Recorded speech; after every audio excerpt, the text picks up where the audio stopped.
Senhor presidente, senhores vereadores, senhora vereadora, aqueles que acompanham os trabalhos pelos veículos de comunicação, boa tarde. Eu gostaria de registrar, na data de hoje, o nosso pesar, as nossas condolências pela morte da Margali, foi ferroviária, trabalhou junto conosco. Então eu deixo aqui o nosso pesar e a nossa solidariedade à família da companheira com a qual nós trabalhamos durante muitos anos na ferrovia. Também gostaria de registrar, já que nós falamos em data, o dia 17 de abril. Dia 17 de abril tem uma importância singular na história do Brasil, porque se completou 19 anos do massacre de Eldorado de Carajás, no Pará, onde 19 trabalhadores sem terra foram assassinados pela Polícia do Estado, a mando do governador Almir Gabriel. Dos 155 indiciados, somente o coronel Pantojas e o José Maria de Oliveira foram condenados, mas estão ainda em liberdade. Isso é mais uma demonstração da cultura violenta que existe no Brasil, principalmente contra os trabalhadores e o povo, e o que se expressa no momento atual, pela política de se tentar impor a terceirização ampla, geral e restrita nas relações de trabalho. E cada vez fica mais claro que essa terceirização, esse projeto PL 4330, não atende aos trabalhadores. Porque se fosse um projeto que atendesse aos trabalhadores, nós não teríamos a Fiesp fazendo uma grande campanha para que esse projeto fosse aprovado.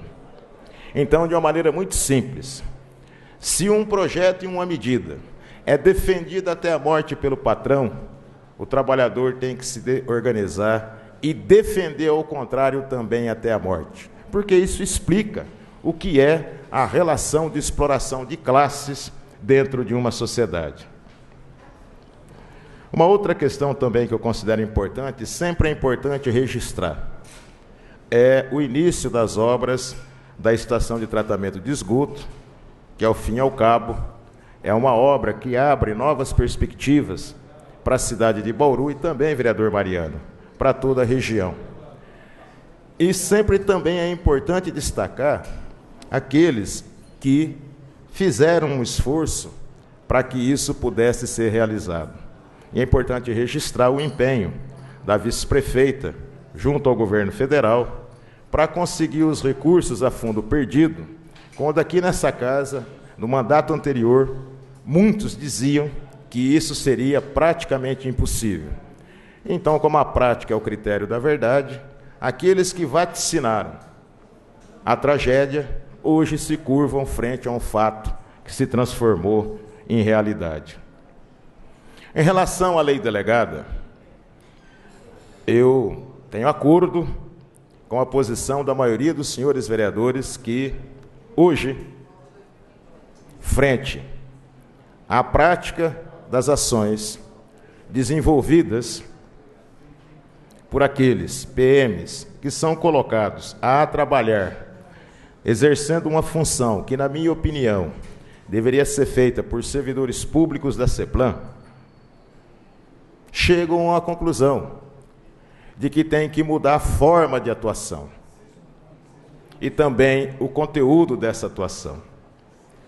Quando nós nos batemos aqui contra a aprovação do projeto de lei, nós nos batemos porque a experiência prática demonstrava que onde essa função foi aplicada, ela não resolveu nenhum problema de segurança pública, ela não passou nenhum sentimento para a população, nenhuma sensação de mais segurança, ao contrário, acabou, pela prática que nós estamos vendo aqui na cidade de Bauru, gerando mais insegurança e se voltando mais uma vez contra aqueles que são mais oprimidos, são mais sofrem mais com a repressão numa cidade, talvez do tamanho da nossa ou maior.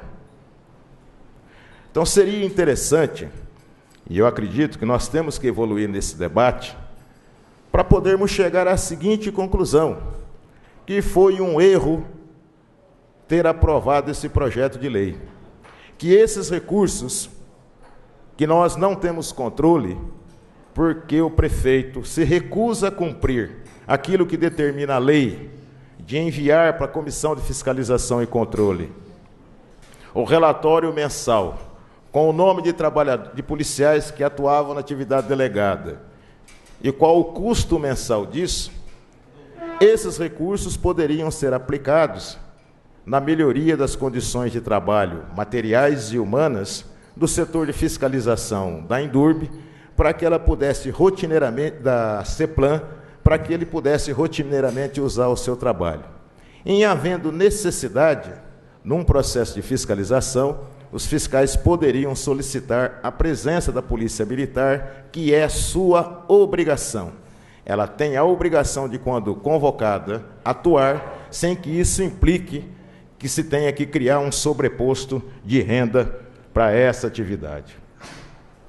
Uma outra coisa que eu gostaria de tratar também, bastante importante, é sobre os recursos liberados e aprovados nessa casa para serem destinados a obras de pavimentação à Vila Industrial. Foram 70 quadras que foram aprovadas.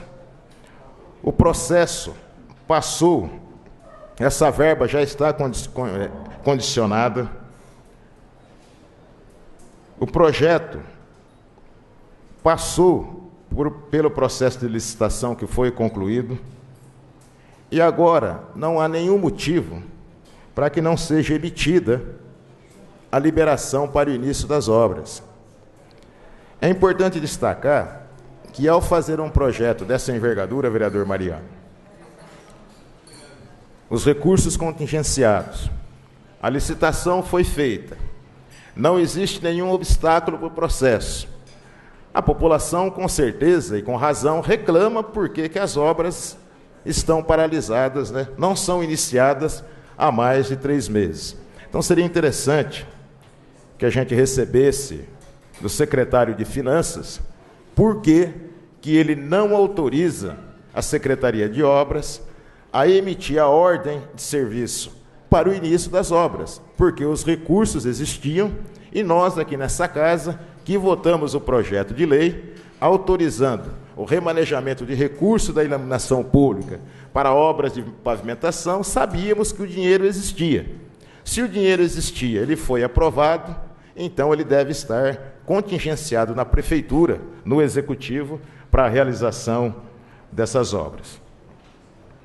Uma outra questão que eu também gostaria de colocar é que nós teremos que analisar esse projeto de lei importante de doação de terreno para a empresa Tilibra construir um novo parque industrial. É óbvio que nós vivemos uma crise brutal que vem se aprofundando, que gera desemprego, que gera a apreensão. Porém, nós vamos ter que nos debruçar sobre esse projeto de lei para saber se esse projeto de lei cumpre todas as recomendações que estão inscritas no plano diretor e na lei de parcelamento de uso do solo. Quais serão as contrapartidas, além da geração de emprego, que é da natureza da criação de uma empresa? Quais serão as contrapartidas?